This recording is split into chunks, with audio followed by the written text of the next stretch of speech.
अब प्रश्नावली 5.2 का प्रश्न नंबर 15। एन के किस मान के लिए दोनों समांतर श्रेणियों 63, 65, 67 एंड सो ऑन तथा 3, 10, 17 एंड सो ऑन के nवें पद बराबर होंगे। देखिए यहाँ पर हमें दो समांतर श्रेणियाँ दे रखी हैं, एक तो 63, 65, 67 और इसी तरह से आगे, तथा दूसरी है 3, 10, 17 और इसी तरह से आगे। इन दोनों समांतर श्रेणियों के हमें बताने हैं कि कौन से पद जो है वो आपस में बराबर हैं। तो यहाँ पर हम लिखेंगे कि पहली एपी के लिए प्रथम पद, पहली एपी का प्रथम पद हम स्मॉल ए से डिनोट कर लेते हैं, जो किसके बराबर है, 63 के बराबर। और इसका सारावंतर स्मॉल डी से कर लेते हैं, जो किसके बराबर होगा, 65 माइनस 63, 2 के बराबर होगा। अब दूसरी एपी के लिए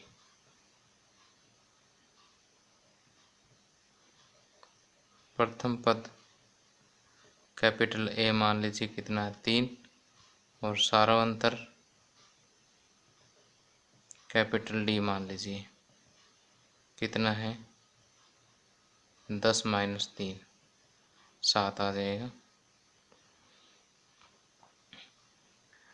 अब पहली एपी का nवां पद बराबर an मान लीजिए, और दूसरी एपी का nवां पद कैपिटल AN मान लीजिए। अब प्रश्नानुसार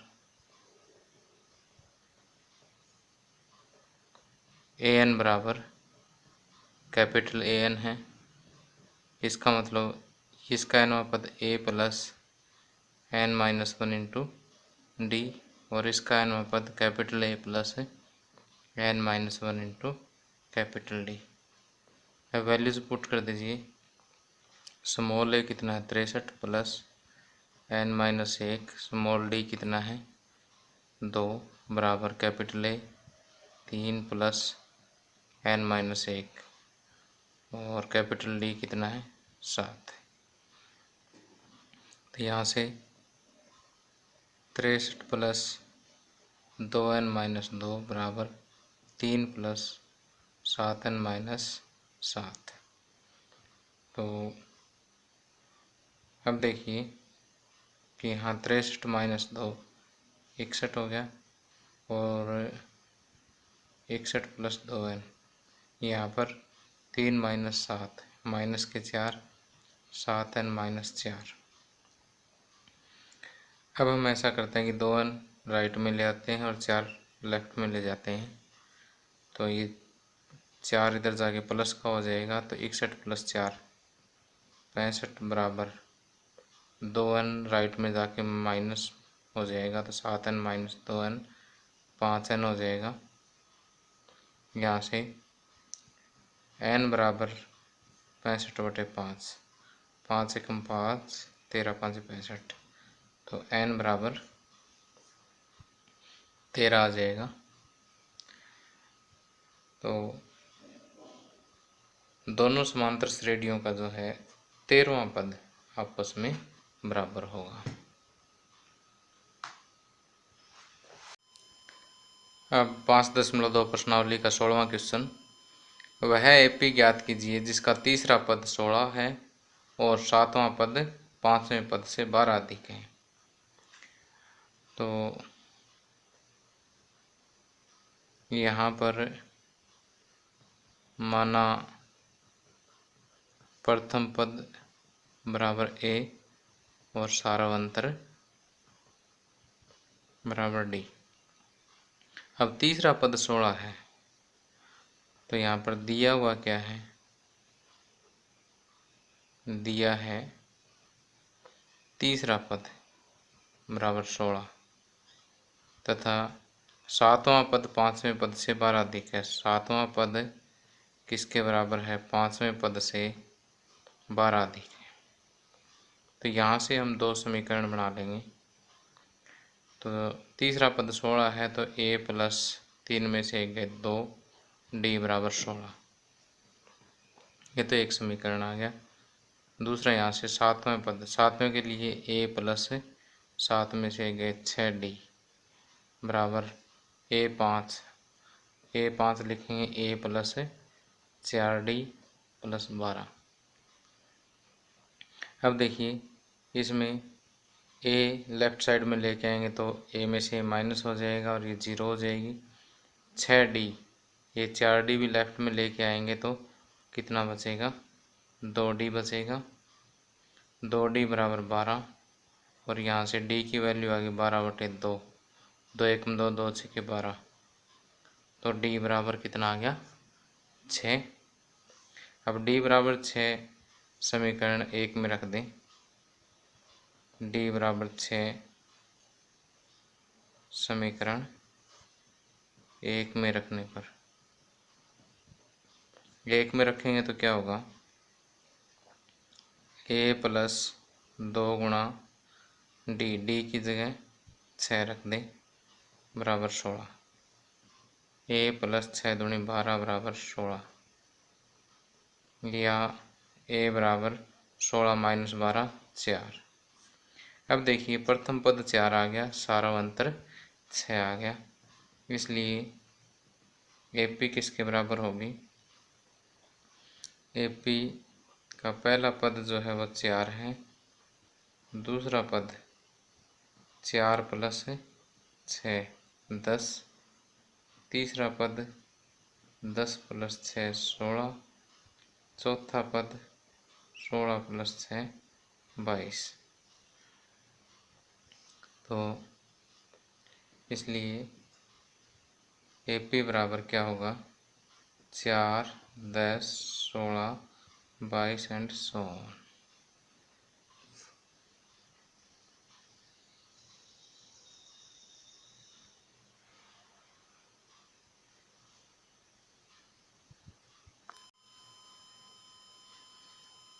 अब प्रश्न नंबर 17, AP 3 8 13 एंड इसी तरह से चलते जाएंगे। लास्ट 253 में अंतिम पद से 20वां पद ज्ञात कीजिए। देखिए यहाँ पर दी गई AP क्या है, 3 8 13 और 253 तक है। तो यहाँ पर प्रथम पद 3 है, सारा अंतर 8 माइनस 3 5 है। तो अंतिम से 20वां पद ज्ञात करने के लिए पहले तो हम ये ज्ञात करेंगे कि इस AP में कुल पद कितने हैं। तो यहाँ AN बराबर हम मान लेते हैं 253 है, तो यहाँ से N फाइंड आउट करेंगे पहले तो AN का सूत्र है हमारे पास A plus N minus 1 into D। तो यह आएगा 253 बराबर A की जगह 3 प्लस N हमें ज्ञात करना है इंटू D है 5। ये 3 लेफ्ट में ले 250 बराबर N माइनस 1 गुणा 5, या N माइनस 1 बराबर 250/5, तो 5 5 25, ये 50 आ जाएगा, या N बराबर 50 और ये एक इधर जाके प्लस हो जाएगा, या N बराबर 51। अब देखिए कि इस AP में टोटल कितने पद हैं, 51 पद है, 1 से लेके 51।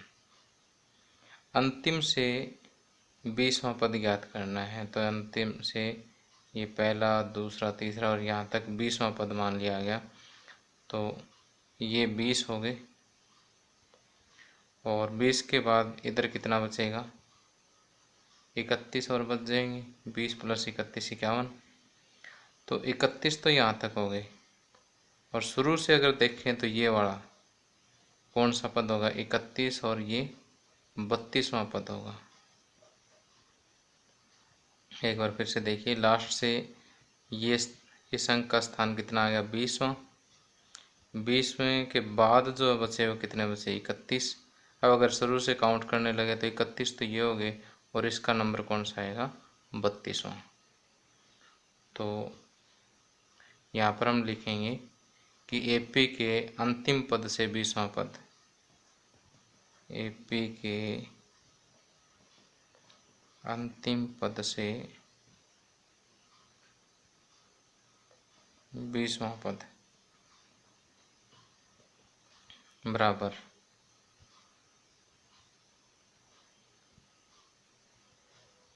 एपी के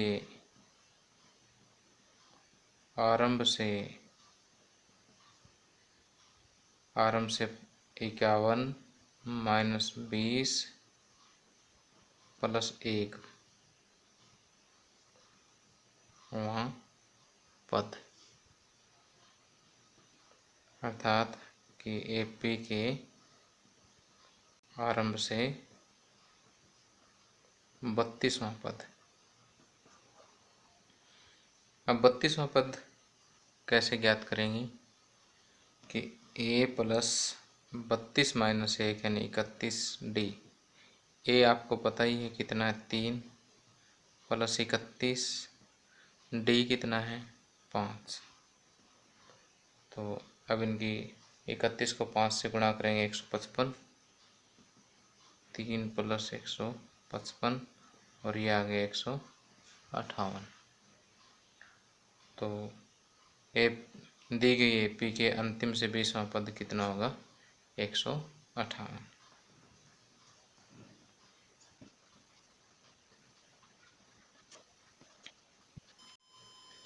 अब 5.2 प्रश्नावली का प्रश्न नंबर 18। किसी एपी के चौथे और 8वें पदों का योग 24 है तथा छठे और 10वें पदों का योग 44 है। इस एपी के प्रथम 3 पद ज्ञात कीजिए। आसान सा क्वेश्चन है, इसका हल देखिए। दिया क्या है हमें कि चौथे और 8वें पदों का योग 24 है। तो चौथे और 8वें पदों का योग 24 है और दूसरा छठे और 10वें पदों का योग 44 है। छठे और 10वें पदों का योग 44 है। इस एपी के प्रथम 3 पद ज्ञात कीजिए। प्रथम 3 पदों के लिए हमारे पास एक तो प्रथम पद होना जरूरी है और दूसरा सार्वंतर होना जरूरी है। तो A4 देखिए किसके बराबर है, A plus 3D, A plus 4 minus 1D। और इसी तरह से A8 को लिखेंगे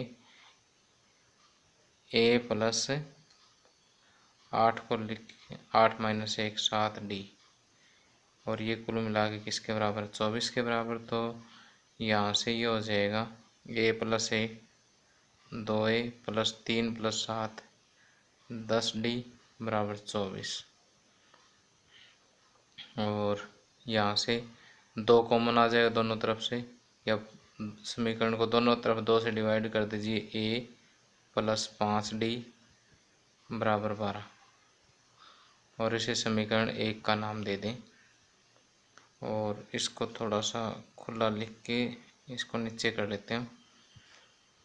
A6 छठा पद A प्लस 5D। 10वां पद A प्लस 9D बराबर कितना, 44। A प्लस 2A प्लस 5 और 9 14D बराबर 44। अब दोनों तरफ 2 से भाग करेंगे। A प्लस 7D बराबर 22। ये समीकरण 2 आ जाएगा। अब देखिए इन दोनों समीकरणों को हल कर लेंगे और वहाँ से हमारे पास A और D आ जाएगा। और फिर हम उससे क्या कर देंगे, AP के पहले 3 पद ज्ञात कर लेंगे। तो समीकरण 1 में से 2 घटाने पर, समीकरण 1 में से 2 घटाने पर क्या आएगा, A प्लस 5D बराबर 12 और A प्लस 7D बराबर 22। घटाएंगे तो प्लस A से माइनस A कैंसिल, और 5A-7A -5D-7D बराबर -2D और ये माइनस का 10। तो D बराबर -10/-2, माइनस से माइनस कैंसिल, 2 1 2 2 5 10। तो यहाँ से D की वैल्यू आ गई 5। अब D बराबर 5 समीकरण 1 में रख दें। D बराबर 5 समीकरण 1 में रखने पर क्या आएगा? A + 5 × 5 बराबर 12, A + 25 बराबर 12, A बराबर 12 - 25 -13।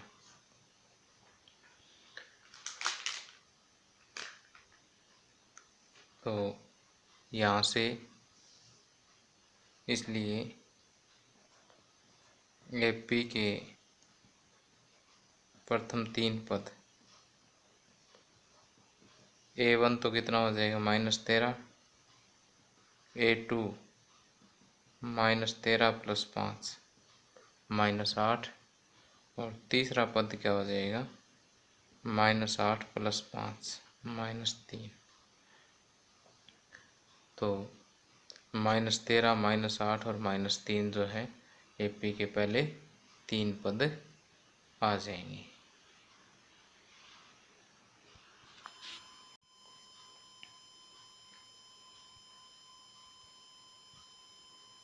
अब प्रश्नावली 5.2 का 19वां क्वेश्चन। सुब्बा राव ने 1995 में 5,000 रुपये के मासिक वेतन पर कार्य आरंभ किया और प्रत्येक वर्ष 200 रुपये की वेतन वृद्धि प्राप्त की। किस वर्ष में उसका वेतन 7,000 रुपये हो गया? तो इस क्वेश्चन में कहता है कि सुब्बा राव नाम का कोई व्यक्ति है, उसने सन 1995 में कोई नौकरी शुरू की, 5,000 रुपये उसका मासिक वेतन था और हर वर्ष 200 रुपये की वेतन वृद्धि, अर्थात कि 200 रुपये उसके हर वर्ष वेतन बढ़ जाता है। तो किस वर्ष में उसका वेतन 7,000 रुपये हो गया? तो यहाँ देखिए कि प्रथम वर्ष वेतन कितना था? 5,000 रुपये। तो यहाँ पर A जो है कितना है? 5,000 रुपये और हर वर्ष 200 रुपये बढ़ जाता है, तो D कितना हो गया? 200। अब हमें बताना कि किस वर्ष, भाई छठे वर्ष, 7वें वर्ष, 8वें वर्ष, कौन से वर्ष? तो हमें n ज्ञात करना है, उसका वेतन 7,000 हो जाएगा। तो हम कहते हैं कि nवें वर्ष 7,000 हो जाएगा। तो nवां पद कितना आ गया? 7,000। तो यहाँ पर थोड़ा सा लिख लें। सुब्बा राव का आरंभिक वेतन A बराबर 5,000, वेतन वृद्धि D बराबर 200 और मान लीजिए कि n वर्षों में उसका वेतन 7,000 रुपये हो गया और nवें वर्ष वेतन 7,000 रुपये। अब an हमें पता है, an बराबर A + n-1 × D। an कितना है? 7,000 बराबर A बराबर 5,000 प्लस n हमें ज्ञात करना है इंटू D। D कितना है? 200 रुपये। अब देखिए 5,000 लेफ्ट में ले जाइए, 7,000 - 5,000, 2,000 बराबर n-1 × 200 या n-1 बराबर क्या हो जाएगा? 2,000 / 200, ये 10 आ जाएगा। n-1 बराबर 10 है, तो n बराबर ये एक इधर जा कर के प्लस हो जाएगा, 10 + 1 या n बराबर 11। n बराबर 11 है तो 11वें वर्ष उसका वेतन 7,000 हो जाएगा। इसलिए 11वें वर्ष सुब्बा राव का वेतन 7,000 रुपये हो जाएगा।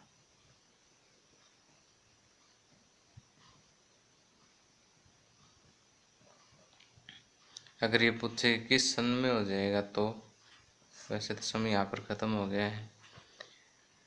अब देखिए कि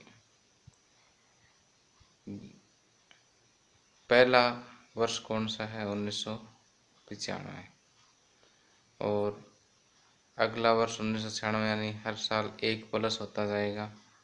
तो ये भी एक किस्म की एपी बन गई कि पहला यहाँ पर 1995 है, एक वर्ष प्लस होता जाता है, और 11वां वर्ष कौन सा होगा, तो A11 A प्लस 10D। तो पहला पद 1995 प्लस 10 यानी 1995 प्लस 10 2005 में। अगर सन पूछा जाए तो सन 2005 में उसका वेतन 7,000 हो जाएगा। अन्यथा बस इतना कर दीजिए कि 11वें वर्ष सुब्बाराव का वेतन 7,000 रुपये हो जाएगा।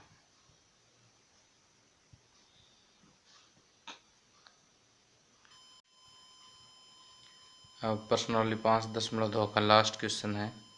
रामकली ने किसी वर्ष के प्रथम सप्ताह में 5 रुपये की बचत की और फिर अपनी साप्ताहिक बचत 1.75 रुपये बढ़ाती गई।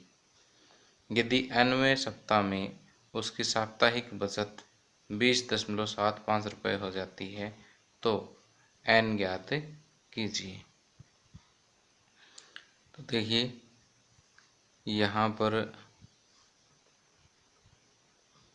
पहले इसकी एक एपी बनाएंगे कि प्रथम सप्ताह में बचत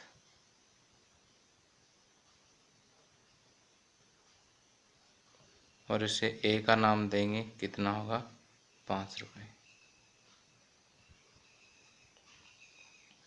और प्रति सप्ताह बचत में वृद्धि,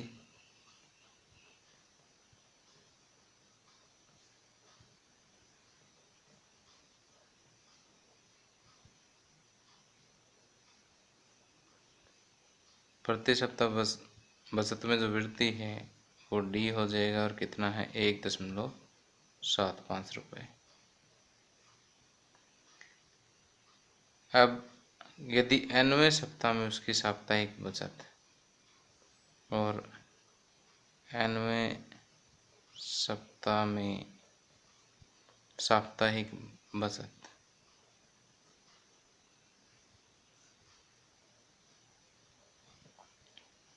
an बराबर कितना दिया हुआ है 20.75।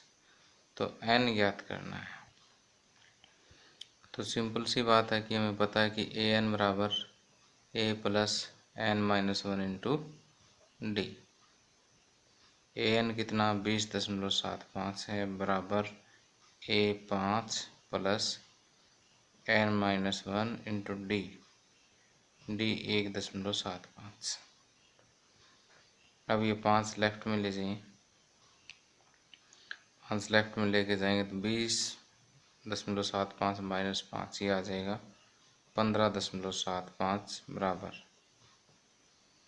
n माइनस 1 गुणा में 1.75 और या n माइनस 1 बराबर 15.75 बटे 1.75। तो ये 9 पे कट हो जाएंगे। तो यहाँ से n बराबर 9 प्लस 1 कितना आ जाएगा, n बराबर 10 आ जाएगा। तो इस तरह से 10वें सप्ताह में उसकी मासिक बचत 20.75 रुपये हो जाती है। इसलिए 10वें सप्ताह में रामकली की बचत 20.75 रुपये हो जाती है।